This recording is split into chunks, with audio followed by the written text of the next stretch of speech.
Bonjour cher ami, j'espère que tu vas bien, j'espère que tu te sens bien surtout, c'est le plus important.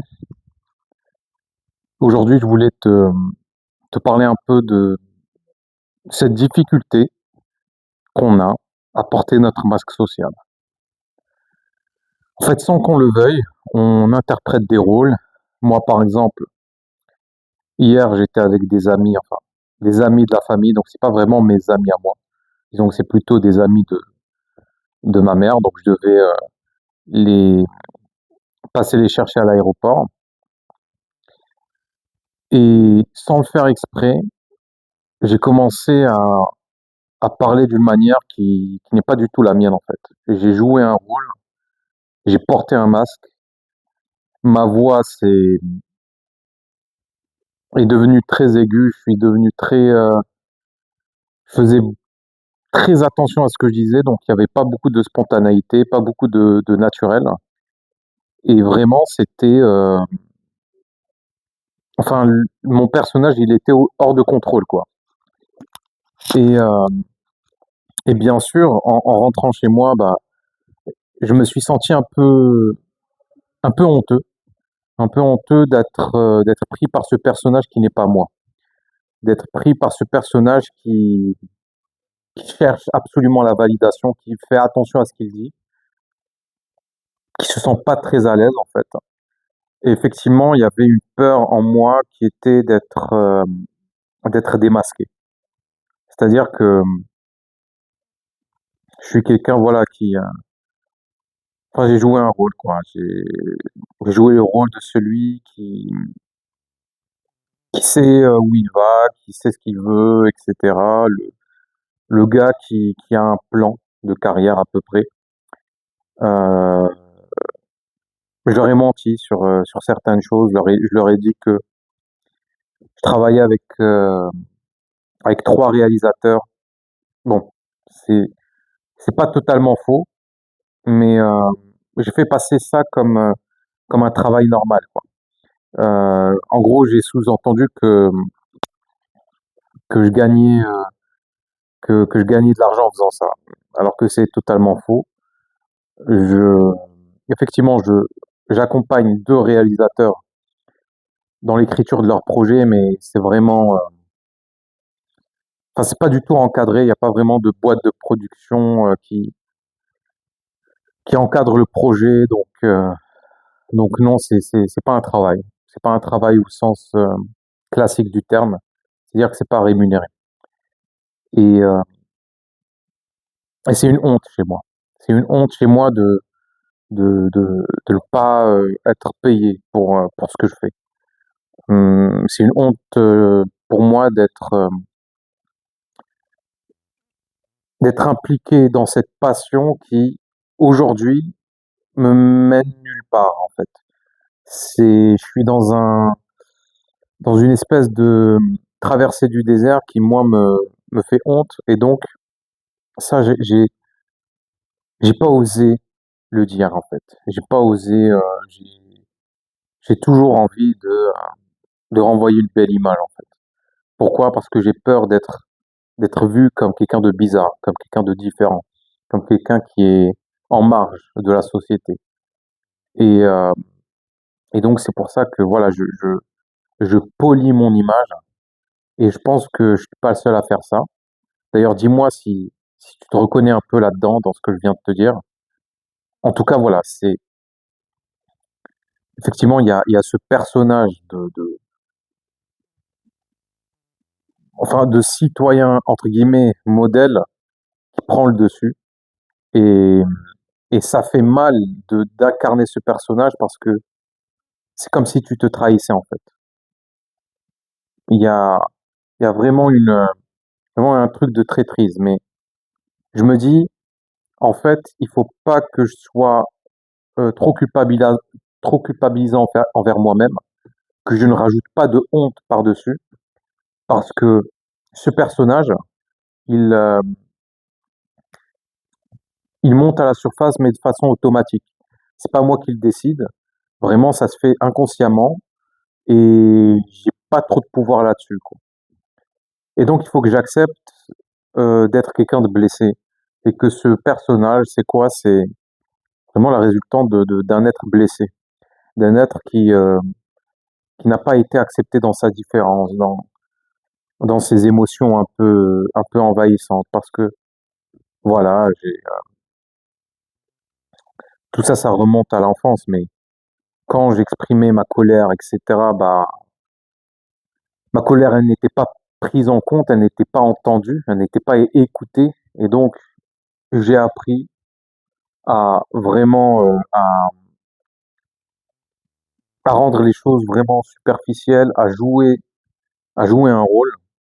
Et donc, voilà, il y a effectivement cette honte toujours de porter ce masque-là. Et vraiment, c'est pas facile. C'est vraiment pas facile. Euh, c'est, en fait, ça me rend triste. Pour être tout à fait honnête, ça me rend triste. Et puis, ça vient accentuer en fait mon sentiment de solitude parce que je ne suis pas vu tel que je suis. Et je sais que si je me montre de manière authentique, eh ben, je serai rejeté. Et il faut que j'accepte ça.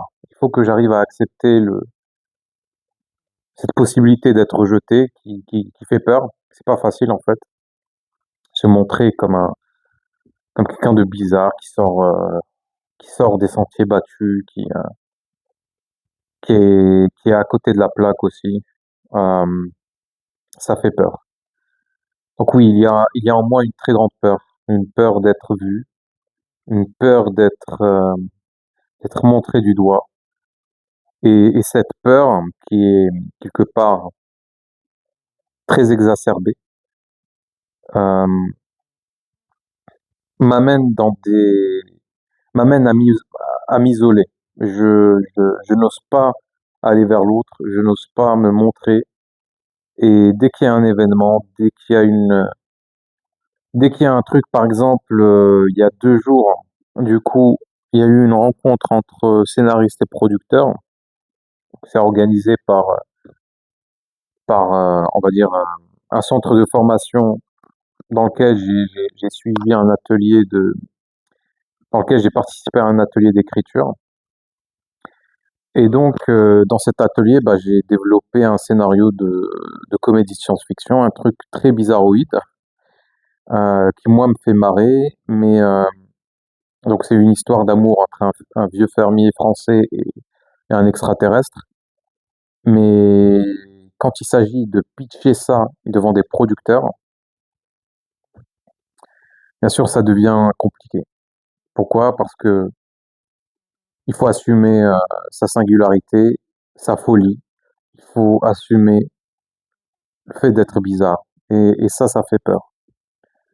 Ça fait peur parce que de toute façon, tu seras vu comme quelqu'un de bizarre. Et, et ça, il y a une résistance à ça. Il y a vraiment une grosse résistance. Effectivement, j'ai ce désir d'être accepté, d'être aimé, d'être pris en compte. Et donc, pour arriver à ça, je suis prêt à me trahir, quoi. Je suis prêt à me trahir. Je suis prêt à me taire, à me...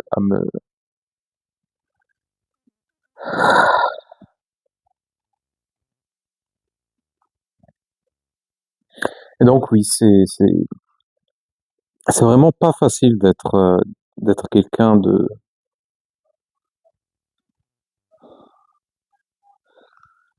qui est à part, quoi, qui est un peu spécial. On nous dit souvent, oui, il faut assumer son originalité, sa différence, mais c'est vraiment pas facile. C'est vraiment pas facile, quoi. Mais je pense que le plus important, c'est que j'accepte moi-même cette différence. J'ai l'impression que moi-même, je l'ai pas accepté. J'accepte pas d'être ce gars qui est pas comme les autres. J'accepte pas d'être ce gars qui, qui est en décalage avec les autres, qui ne comprend pas, qui ne voit pas le monde tel que les autres le voient. Je n'accepte pas d'être l'extraterrestre de, de la situation. Et je pense que je dois juste, effectivement, l'incarner pleinement, l'accepter et m'aimer en tant qu'extraterrestre, en tant que gars chelou, bizarre. Et je pense qu'une fois que je l'aurai accepté, bah, ça sera plus facile de voilà, ça sera plus facile pour moi de me montrer tel que je suis. Parce que il y a une résistance juste avec moi-même, déjà, bah, avec les autres, ça va être compliqué, quoi. Donc oui, effectivement, il faut que j'accepte la réalité des choses, qui est que je suis différent. Je suis différent et je sais pas si c'est nul ou si c'est cool, mais c'est comme ça, en fait. C'est comme ça, je suis quelqu'un de différent. Mais j'ai vraiment envie de m'aimer, de m'aimer comme ça, avec mes bizarreries, avec ma différence, avec le côté où bah, je peux pas m'intégrer à cette société, en fait. Je suis pas le mec, je suis pas l'homme alpha, je suis pas celui qui est sociable, je suis pas, c'est pas facile de faire le deuil de tout ça, quoi.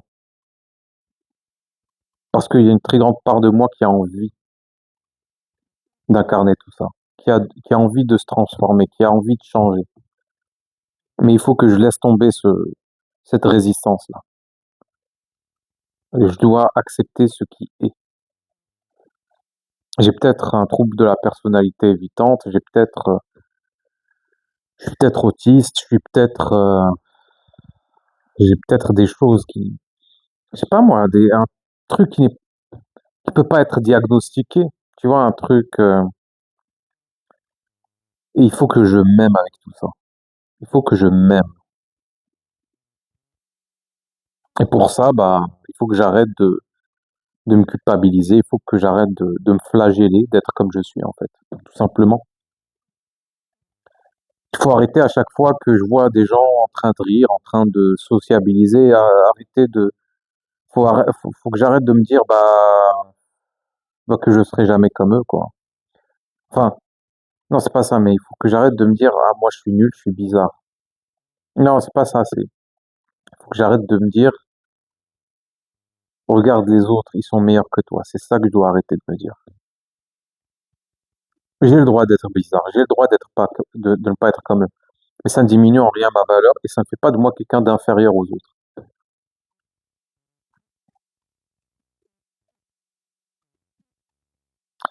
Les autres ont le droit d'être heureux, ils ont le droit de réussir dans la vie, dans leurs relations et moi, si je peux pas avoir ça, tout ça, eh ben, ça ne fait pas de moi quelqu'un qui a moins de valeur que les autres. J'ai de la valeur. Je mérite d'être aimé, je mérite d'être respecté, je mérite d'être entouré de gens bienveillants. Je mérite d'avoir une vie faite de succès facile, faite de joie, de rire. Je mérite de vivre de grandes choses. C'est pas parce que je suis bizarre que je ne mérite pas tout ça, quoi. C'est pas parce que j'ai cette anxiété en moi que je ne mérite pas d'être aimé, que je ne mérite pas d'être considéré. Et tant pis si les autres ne voient pas ça en moi. Tant pis s'ils me voient comme quelqu'un qui mérite aucune attention. Tant pis. En tout cas, moi, je me donne, je me rappelle à quel point il faut que je me rappelle que, voilà, je mérite d'être aimé, je mérite d'être respecté. Excuse-moi, vraiment, là, tout de suite, j'ai un coup de fatigue,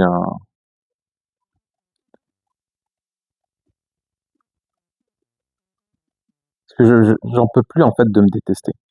Faut pas que je cherche à changer de vie ou à changer de personnalité, mais faut juste que je change le regard que je porte sur moi.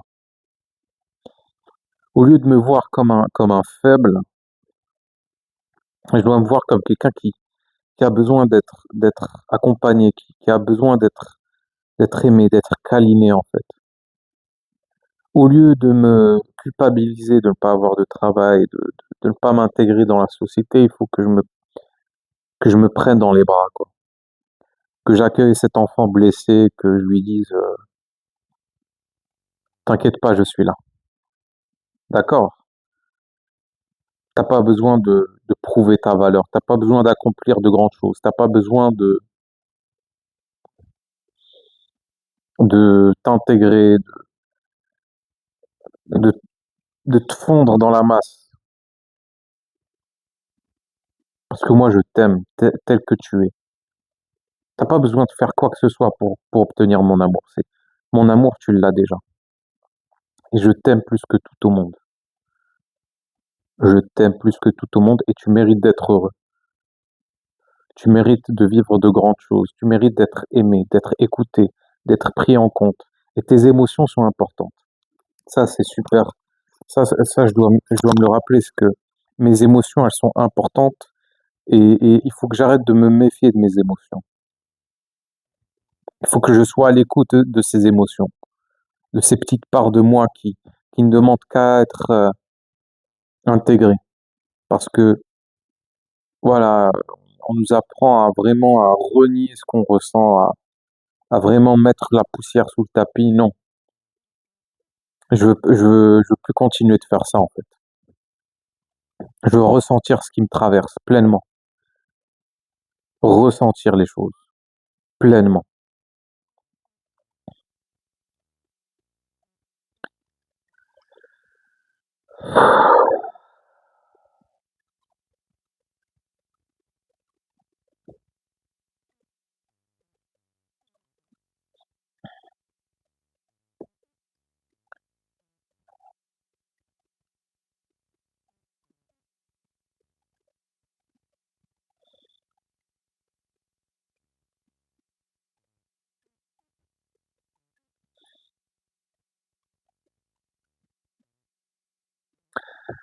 Merci de m'avoir écouté.